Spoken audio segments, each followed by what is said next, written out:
And thank you for allowing me this privilege for being with you today. And yes, today is a wonderful day. Thank you, thank you, thank you. And yet and still, we come to just to congratulate you and thank you for carrying forth the work that you've done, all of the midnight oil that you burned to graduate, and those who are getting ready to graduate, you've done your due, you've stayed the course, you fulfilled your obligation, and now you're headed towards greater things. And yes, greater things. We know that now that you've graduated, maybe you're going out to find a job, maybe you're going out to have your own business, or maybe just continue it on. But thank you for being the place that you always wanted to be, that I have made it, I have arrived. But yet and still, I'm just here to encourage you that you must continue. And to continue is to focus on your destiny. And to focus on your destiny is that thing that may happen, that is going to happen, because you are more than a conqueror. You are more than just a victory. You are more than what you thought you were. Because now is the beginning of the rest of your life. You're going to a new horizon, a new values of things and value of life. But first, let me introduce myself, if you don't mind. All right. I know you have heard of this saying, coulda, woulda, shoulda. And I'm quite sure that you've heard this thing before, heard this statement. But we're going to get into those situations where should have, I could have, but most of the time you didn't. I didn't. So, I am Michael Jones, a speaker of the gospel. And in speaking of the gospel, I have over 15 years of television, radio, books, and short reads on Amazon.com. We call it the e-books, whatever, but they're called message of encouragement, message of inspiration, and then we like to have good things to help people to uplift themselves, uplift their soul, uplift the value of their coming from. My journey started a long time ago, more than just 15 years, I hope, but that journey started in Middle Tennessee on a farm. Yes, the Milky Way Candy Farm. As a baby, a child, I decided to take this journey of life by crawling across the thruway. Back in those days, it wasn't a thruway, it was just a regular highway. So, they said, I stopped the bus, I stopped all of the traffic, and the lady from the Milky Way Candy Company that owned the farm, where my family worked, and many other people worked that farm, brought me to my mother. So therefore, I started to living with my grandparents, and that way we learn work ethics. There's one thing about living in the country or on the farm, that you had to work. Once you got to the size of working a little bit older than just say playing around, doing little things, you always had a chore to do. You always had some things to do around the house until you was able to go out there and work along with the adults. And my grandfather always had this thing about doing the best you can. And then there was no such thing as doing maybe the best you can, but do better, because there was a standard that was set. And on this farm, the standard was do better, because you had to make a better crop in order to get sales from the harvest. So I learned how to do things at an early age. And on my educational side, I was in a one-room schoolhouse. Yes, some people may not understand the one-room schoolhouse, but if you've seen some of the old movies, especially the old westerns, one teacher and all of the classes in that one room. I don't know how they did it, but they did it. And being in the country, they had a discipline situation going on. You had to go out and get a switch. And they would have a corporal punishment, and the punishment was always harsh. My grandmother executed the disciplinary at the home. My grandfather usually made you do work and more work and more work and more work. But when my grandmother said, if you did something wrong, you got jacked up, you got punished for it. Go get me a switch, and you make sure you got the right kind of switch. So those kind of things, the values started being instilled in my life.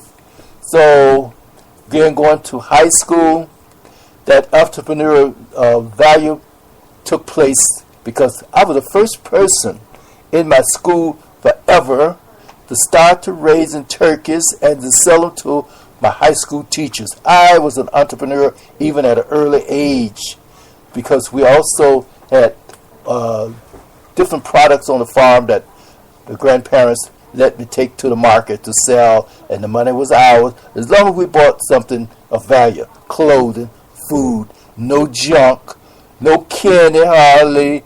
You had a treat every so often, but if you could buy clothes, good. Food for the house, good.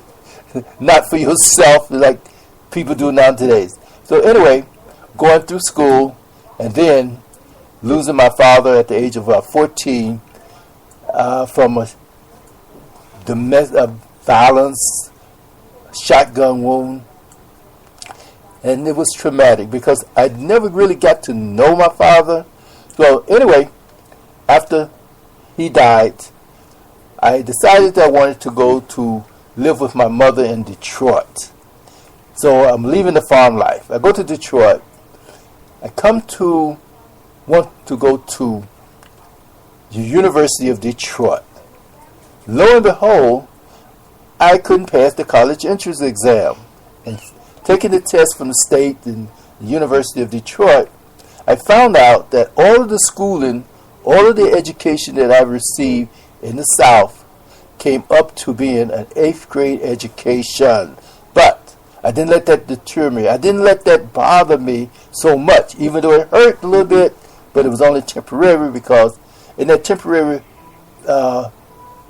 neglect of education, I became an alcoholic. I was a teenage alcoholic at age 17, which lasted for a minute, but then I went into the Air Force, and the Air Force tried to straighten me out with that discipline and all of the things we do in the service. You know, you have to do this, you have to do that, you have to get up early in the morning, you have to stand in parade, you have to stand in formation, all of that good stuff. So after the service, I came home to Bridgeport, Connecticut. After a while, not being able to get a job with the training that I received in the service, I also started to getting books about business books, Inc. magazine, Money magazine. Always tried to get into the business side of things because this was hold on to me because I liked the idea of having money. Didn't have too much money, but always had money. So then I joined the reserves in order to make up some of the things that I lost in the regular military. So joining the reserves, I also joined the Chamber of Commerce. And joining the Chamber of Commerce, then I became a member of Ronald Reagan's Round Table Club. Joining the Round Table Club with Ronald Reagan, then I also had the opportunity to learn how to cook. Yes, after Reagan, then came President Johnson, starting the class of teaching the inner city youth how to be chefs because, well, the European chefs stopped coming to America, and the Culinary Institute was in New Haven, Connecticut at the time. They were training us, the inner city youth, how to cook, to fulfill jobs. And in that fulfilling of jobs in the inner city, I spent most of my time in Fairfield County, southern Fairfield County, with Westport, Greenwich, those big places, you know what I mean, where the rich people hung out at. I only worked in better class restaurants and country clubs and hotels in Westchester County and Fairfield County, and it was wonderful, wonderful. And one of the opportunities that I had was to do a party for David Susskind. At the time, he was a producer. He had also had a TV program in New York City. He also was a producer of Rising in the Sun with Sidney Poitier and other stars. And guess what? I messed up the man's food. Yes, I messed up the man's food, but because of imagination, ingenuity, it was straightened out and they ate on time. Good. So, in the meantime, that was my first experience of messing up. Coulda, woulda, shoulda. And I did. It came to be a success. And part of our other success was, it wasn't really a success because I had opportunity when I was with the Round Table Club to go to Washington, D.C. to eat with the president. And I refused because of fear. I let fear bother me. The fear of success was there. So I would like to tell a couple of stories about this fear thing, about the thing of lacking in our ability, because when we start to losing focus on who we are and what we're about and what we're about to do, we lose so much information. We lose so much condition of mind and spirit that we must continue to keep up with these things. And one of the things that happened, I wrote in one of my short reads, was about power to overcome the fear of failure. And in that story, it was the story of David and Goliath. And the story of David and Goliath, we know most of the stories, but then we put it in the term, in the context that David slew Goliath with an unconventional method. Goliath was the giant on one side, and David wasn't even in the army on the Israelite side, but he came to speak to his brothers. He came to bring some food there, and it seemed like the army was stuck in that position, stuck in that valley. But the other army with the big giant always intimidated them, always came to mess with them and start to focus on who's the better person. Send me somebody to fight with. Oh, are you guys just whips or something? And they was there stuck in that place, not moving forward. But David came along and says, I will do this. I will fight this man. And they said, how can you fight the man? You just a shepherd boy.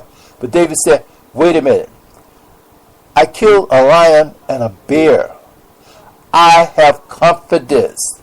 I have the ability of what I can do. I know that I can do this because I am determined that if I can kill them, I know I can kill this giant.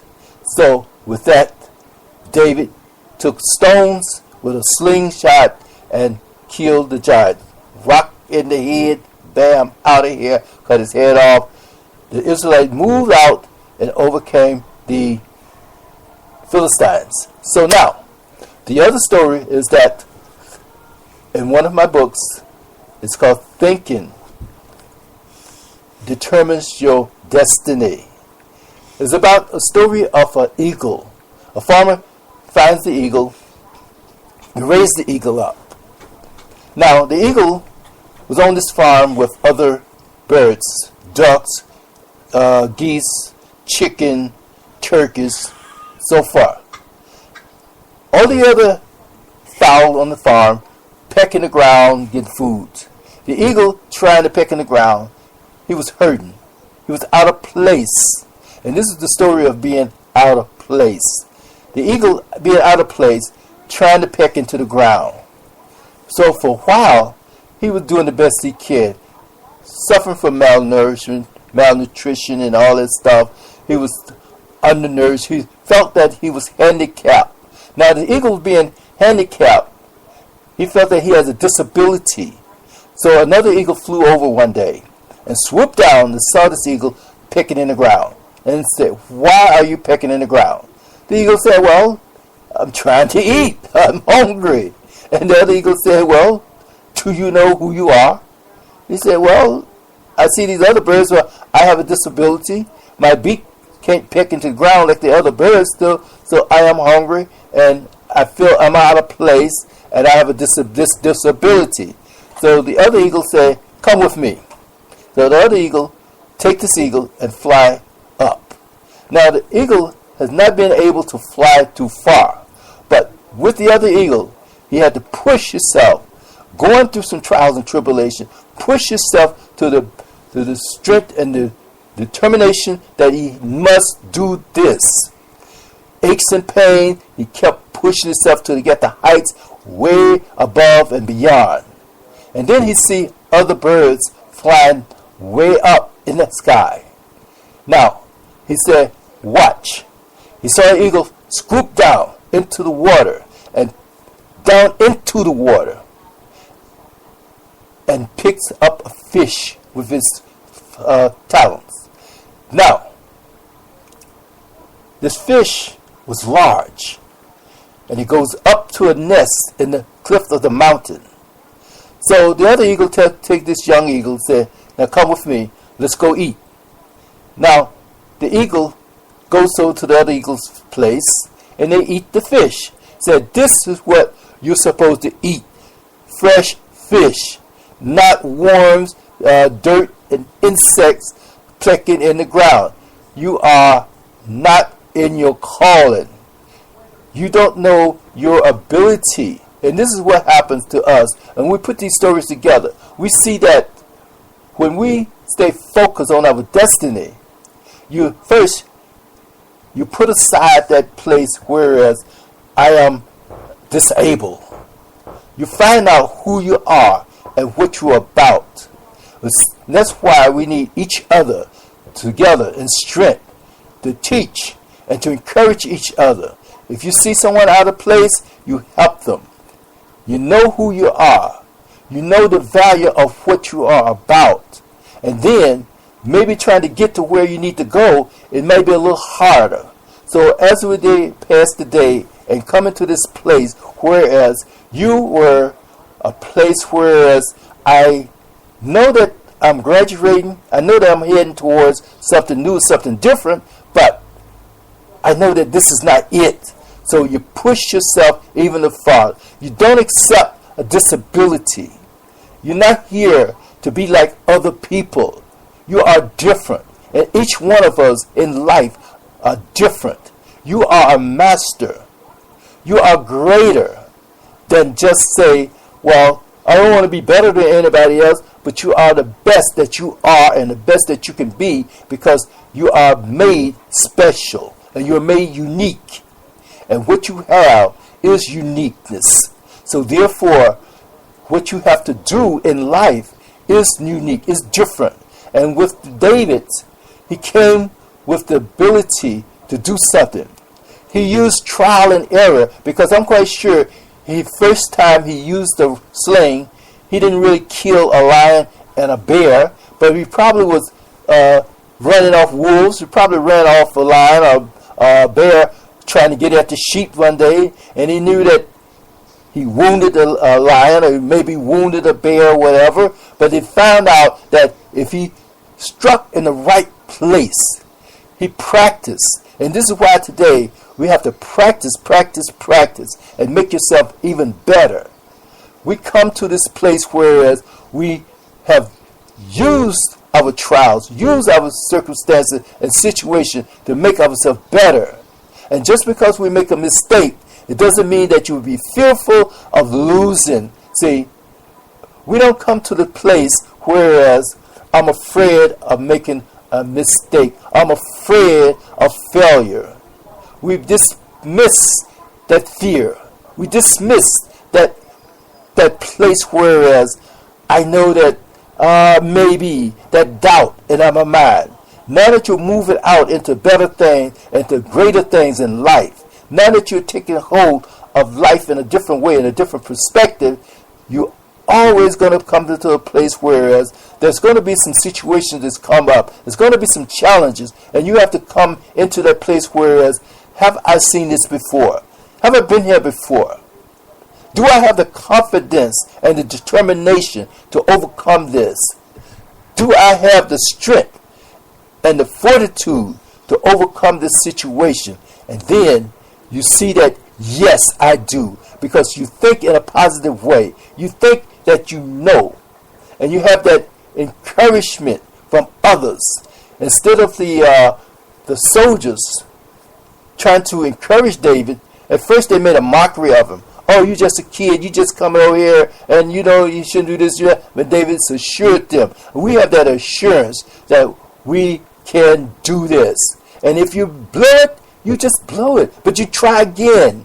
You always keep trying. And then put that fear on the run. Overcome that fear with the determination. Overcome that fear. Not like, okay, David did not use his sword or the spear or the shield like the regular army did. He came with a place, a position in life that, wow, no one ever thought about this before. And that's what we have to do as you move on into life. Some things you're going to have to come up with. I never thought about this before. This hasn't been done before, but try it anyway. And as you come to that place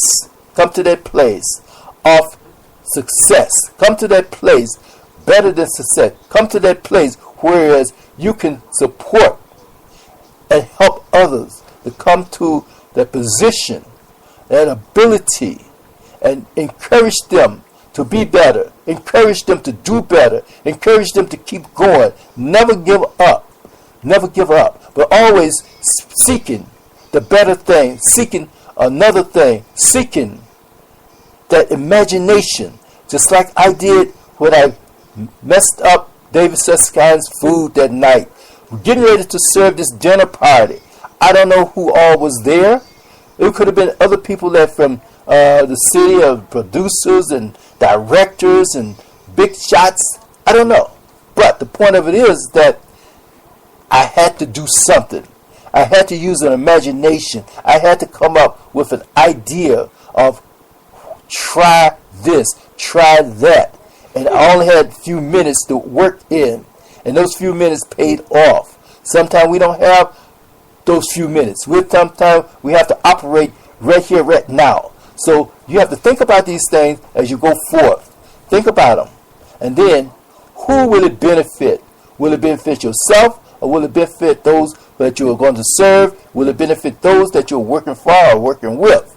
But will it benefit the one who is able to reward you in such a manner, whereas you can have the reward that is even better than money, the rewards that is even better than power, the reward that's even better than prestige, the reward of a good heart, the reward that is something deep within your heart to know that you are all that you can be, that you're all that you need to be, because you know yourself and you know the ability of who you are and what you're about. And I thank you this day for letting me come to you and to be here to encourage you. Just because you're graduated now, it's not over. Stay focused on your destiny, because you don't know the events that is about to unfold in your life that may help someone else come up to that place that you missed the mark at one time in life. Because I should have thanked the lady for pulling me up out of the street that day. I should have at least gotten in contact with her to let her know that I thank her, appreciate her. I could have gone to the White House to have dinner with President Reagan, but I didn't. A lot of other things that we missed the mark on, but that's in the past. Let it be in the past. Remember the past, and then learn from the past. Learn from your mistakes, but keep practicing and keep working and keep your imagination open to be fulfilled and the best that you can be and all that you can be. Thank you, and be blessed, be blessed, be blessed. Continue to enjoy your day. Thank you, thank you, thank you.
Thing